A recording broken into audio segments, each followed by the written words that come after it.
नमस्कार दोस्तों, स्वागत है आपका एक बार फिर से आपके अपने YouTube चैनल कंपटीशन प्रिपरेशन पे। आई होप आप सारे बहुत अच्छे होंगे और अच्छे से पढ़ाई भी कर रहे होंगे। आज है, एक बात देख लेता हूँ, सैटरडे मुझे पता था क्योंकि ऑफिस की छुट्टी है, 28 में है। ठीक है, तो आज है 28 में भाई साहब, और सैटरडे है तो इस वजह से ऑफिस ऑफ है। सैटरडे संडे तुम्हें पता होगा ये एसओ में मज़ा होता है ना, ऑफ होता है। तो अभी मैंने ब्रेड बटर खाया, मतलब बेक्ड ब्रेड और चाय, सॉरी। ठीक है, तो मुझे एक राज की बात याद आ गई। काफ़ी लोग काफ़ी दिन से परेशान थे कि भैया जो ये पेपर दे के आ रहे हैं ना, ये बता रहे कि इतना कठिन पेपर आ रहा है कि कुछ होगा ही नहीं। ठीक है, मान लिया नहीं होगा, चलो ठीक है। जीके में कुछ ऐसा पूछ रहा है, नहीं होगा, ठीक है। तुम्हारे लिए ही थोड़ी आ रहा है, सबके लिए आ रहा है। करंट अफेयर T-2 मतलब 2 साल पुराना। T-2 समझ रहे हो, यूपीएससी लैंग्वेज में T-2 मतलब कि एग्जाम डेट से, एग्जाम टाइम से 2 साल पहले तक पूछ रहा है।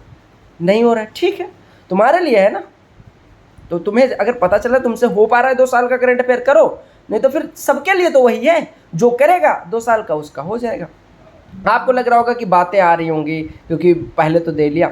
कुछ लोगों के कमेंट आ रहे हैं कि मैथमेटिक्स प्रीवियस ईयर नहीं पूछा जा रहा है, अलग लेवल का मैथमेटिक्स, नई मैथमेटिक्स कोई जनरेट हुई है वो पूछ रहे हैं, इतना कैलकुलेटिव। कुछ लोग ऐसे हमेशा हर एग्ज़ाम के बाद रोते हुए निकलते हैं।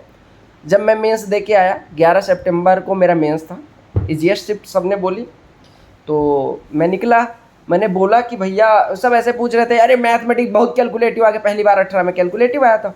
सीरियल 17 तक कॉन्सेप्ट पूछते थे, कहते इतना कैलकुलेटिव तो किसी का 60 से ऊपर नहीं। मैं निकल के बोल दिया कि मेरे 99 अटेम्प्ट है, और एक प्रश्न गलत मुझे लगा था क्योंकि 22/77 आ रहा था, 2/7 मैंने काट के नहीं किया था। सब हाँ 99 कैसे पॉसिबल है।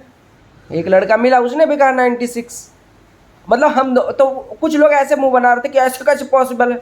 तो मैंने उस भाई को बोला कि भाई देख, अपन बोलेंगे कि तुक्का मारा, ठीक है, तुक्का बोल दिया, सारे खुश। वही चीज़ आज भी अप्लाई हो रही है कि अगर आप सही में पढ़ा होगा आपने। मैं नहीं कह रहा कि जीके जीएस में सबको 25 में 25 आएंगे, लेकिन हाँ, जीके जीएस में भी जिसने मेहनत करी होगी, अगर आपको मान लो पता चल गया कि 2 साल तक का पूछा जा रहा है, आपकी औकात है, टाइम है, मैनेज कर पा रहे हो तो पढ़ो, नहीं मैनेज कर पाओगे तो जो पढ़ा होगा वो करेगा, दैट्स इट।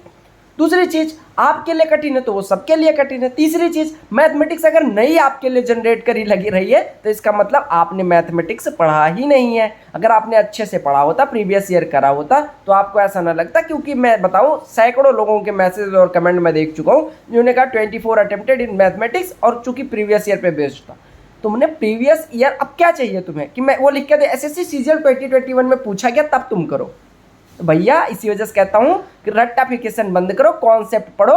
ट्रिक व्रिक वहाँ नहीं काम आने वाली। ट्रिक व्रिक यहीं पढ़ोगे, यहीं टीचर जादू दिखाएगा, यहीं तुम देखोगे, ठीक है। और 60 मिनट रहता है, तुम बेसिक कॉन्सेप्ट इतने स्ट्रांग करके 100 क्वेश्चन, तुम्हारे भाई ने हमेशा बेसिक से 32 मिनट से ज़्यादा कभी नहीं लगा पेपर में। सीजीएल 17 में एक बार लगा था 49 मिनट, वही हाईएस्ट। उसके बाद 3 प्री दिया, सीजीएल सीपीओ और सीजीएल 18 और सीजीएल 19, कभी लगा नहीं टाइम।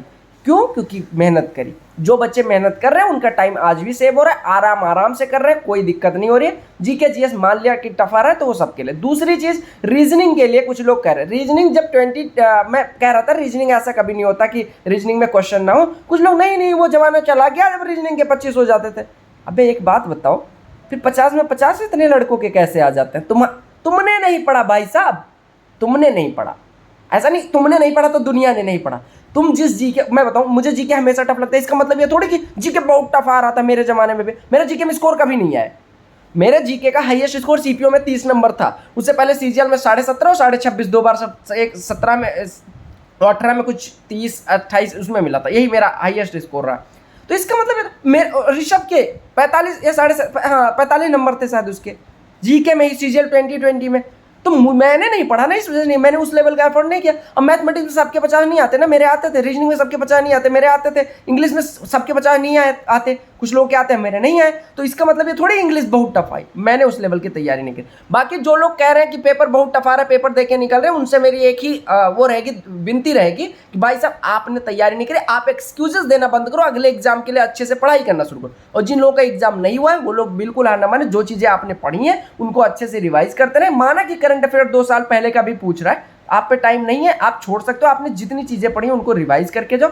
और न्यू कमर्स के लिए मेरा एक ही सजेशन रहेगा, जिनको सब घबरा कि भैया आप कट ऑफ 100, अगर पेपर टफ आया है ना तो ये मान लेना कि कट ऑफ भी 120-25 से ऊपर नहीं जाएगी जनरल की। एक चीज़ मान लेना, नॉर्मलाइज्ड की बात कर रहा हूँ, अगर पेपर बहुत टफ आया है, ठीक है, तो ऐसा नहीं है कि यार आपको एग्जाम निकालना है, आपको 200 आउट ऑफ 200 क्यों स्कोर करना है, पेपर बहुत टफ दे दो। अब एक बात बताओ, आपको दे दिया जाए कि चना चबाना है और आपको दे दिया जाए सबको हीरा फोड़ना है दांत से, तो हीरा सबसे नहीं फूटेगा ना दांत से, चना सबसे फूट जाएगा। तो अगर हीरा ही सबको दिया गया तो फिर क्या फर्क पड़ता, सबके दांत टूटेंगे, तुम्हारे थोड़ी। अब एक को चना दे दिया जाए, एक को हीरा, तब दिक्कत होगी ना। और वैसे बैलेंस कर रही है नॉर्मलाइजेशन से, ठीक है, वो नॉर्मलाइजेशन करते रहे, टेंशन लेने की कोई जरूरत नहीं। ऑल द वेरी बेस्ट रहेगा। आपने जो चीज़ें पढ़ी उस पर विश्वास रखें, प्रीवियस ईयर को अच्छे से करके जाए। तीसरी चीज़, वहाँ पे नर्व्स पे कंट्रोल रखें, आप बहुत अच्छा परफॉर्म करेंगे।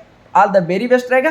बाकी चैनल पे बहुत सारी प्लेलिस्ट है, और जो लोग पेपर देके आ चुके हैं वो लोग प्लीज़ बताएं कि आप लोगों ने प्रीवियस ईयर कितना देखा, क्या चीज़ें देखी, क्या नहीं देखी, ठीक है।